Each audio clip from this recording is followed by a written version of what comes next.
¿Qué tal amigos? Mil bendiciones. La verdad que vamos avanzando en este estudio de la Biblia. Cada día nos vamos compenetrando más con estos especiales libros, conocer todo el concepto antiguo testamentario y cómo se perfecciona el concepto nuevo testamentario va a ser sumamente especial. Les sigo animando a hacer estos estudios. Muchos me han comentado de tener cuadernos y ya casi enteros llenos con todo lo que hemos visto hasta ahora.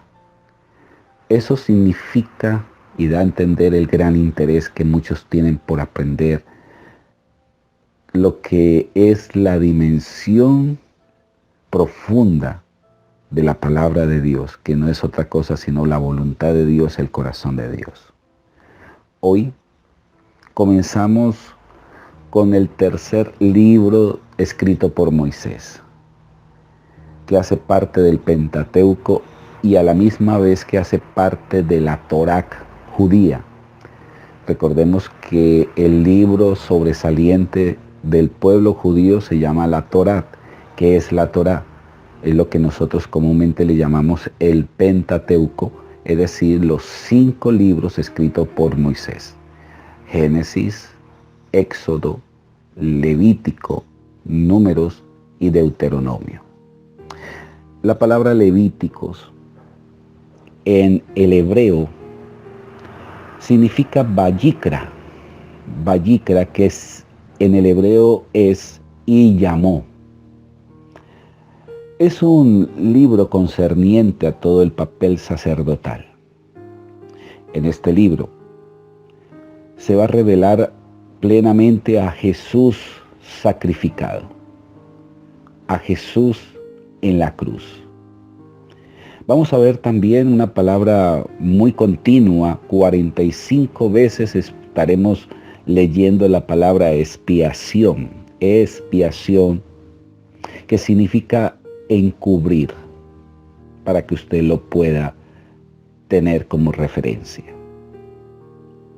Ahora, hay que entender que la sangre de todos esos animales que vamos a estar leyendo no quitaban el pecado, sino que encubrían el pecado. Pero la sangre del verdadero Cordero llamado Jesús es el único que puede quitar el pecado. La sangre de los toros, la sangre de todas estas manadas de vacas, de corderos, solamente podían cubrir el pecado. También vamos a ver 87 veces la palabra santidad, consagración, en este especial libro. Por tanto, vamos a dar inicio a la lectura y hacer un análisis profundo. Llamó Jehová a Moisés y habló con él desde el tabernáculo de reunión para hacer referencia de los holocaustos, de los sacrificios.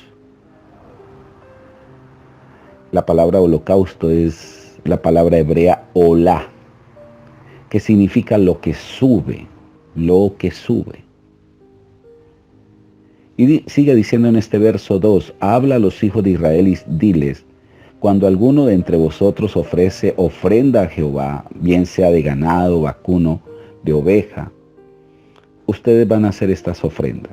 Si su ofrenda fuere holocausto vacuno, será un macho sin defecto, haciendo alusión a la perfección de Cristo. Lo ofrecerán de su voluntad. Lo ofrecerán a la puerta del tabernáculo de reunión delante de Jehová. Aquí va a jugar el papel importante diariamente del sacerdote, tomando el cordero sin defecto, analizándolo, poniéndolo a prueba en supervisión. No podía tener defecto alguno. Voluntariamente se entregaba, así como Jesús voluntariamente se entregó y no puso resistencia. Nunca Jesús apeló a la justicia. Usted va a ver que Él haya conseguido a alguien que intercediera por él. No consiguió un abogado de oficio. No consiguió a alguien que lo pudiera ayudar porque era injusto su dictamen de muerte. Un justo muriendo por algo que no hizo. Él no puso resistencia. Por eso se tenía que entregar voluntariamente este cordero.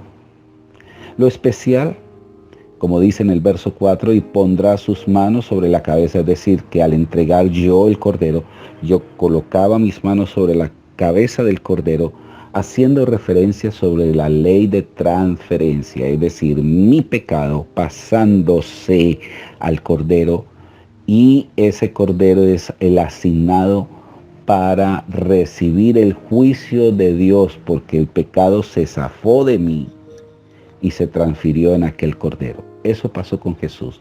Mi pecado se desprendió de mí y se pasó en la persona de Jesús. Entonces desgollarás el becerro en la presencia de Jehová, y los sacerdotes hijos de Aarón ofrecerán la sangre y la rociarán alrededor sobre el altar. La palabra altar significa matanza, el cual está a la puerta del tabernáculo de reunión. Desollarás el holocausto y lo dividirás en sus piezas, y los hijos del sacerdote Aarón pondrán fuego sobre el altar y compondrán la leña sobre el fuego. Luego los sacerdotes hijos de Aarón acomodarán las piezas, la cabeza, las grosuras de los intestinos sobre la leña que está sobre el fuego. Lavarás con agua los intestinos, las piernas, y el sacerdote hará arder todo sobre el altar. Holocausto es ofrenda encendida de olor grato para Jehová. Y esto parece paradójico. Todos esos intestinos, todas esas entrañas que eran consideradas inmundas dentro de la ley mosaica, al ofrecerse en el altar, se consideraban como ofrenda grata a Dios. Eso significa que cuando nosotros entregamos lo inmundo, el pecado, en ofrenda, cuando nos desprendemos, eso inmundo se convierte en un olor grato delante de Dios. Qué hermoso, qué gran revelación encontramos en este especial libro. Hace pues toda la referencia, todo lo que se considera lo que es el holocausto en este capítulo 1. Esa palabra expiación es sumamente importante. Como decíamos ahora, Jesús es nuestra expiación. Libro de Romanos capítulo 3, verso 25, nos dice lo siguiente: a quien Dios puso como propiciación por medio de la fe en su sangre, para manifestar su justicia a causa de haber pasado por alto en su paciencia los pecados pasados, con la mira de manifestar en este tiempo su justicia, a fin de que Él sea el justo y el que justifica al que es de la fe de Jesús. Todos estos pecados pasados estaban relacionados con todos estos sacrificios que no hicieron sino simplemente cubrir, pero faltaba lo más esencial: quitar el pecado. ¿Cuántas veces Abraham, cuántas veces Moisés, cuántas veces Aarón, cuántas veces estos personajes ofrecieron sacrificio y simplemente les cubría el pecado? Pero nunca ese pecado fue quitado. Por esa razón, Jesús, nuestra propiciación, al venir, morir en aquella cruz, lo que hizo fue cancelar, quitar. Amigo y amiga, que tengan todos un excelente día. Esa gracia, ese amor por Jesús sea compenetrándose más en nuestro interior. Bendiciones.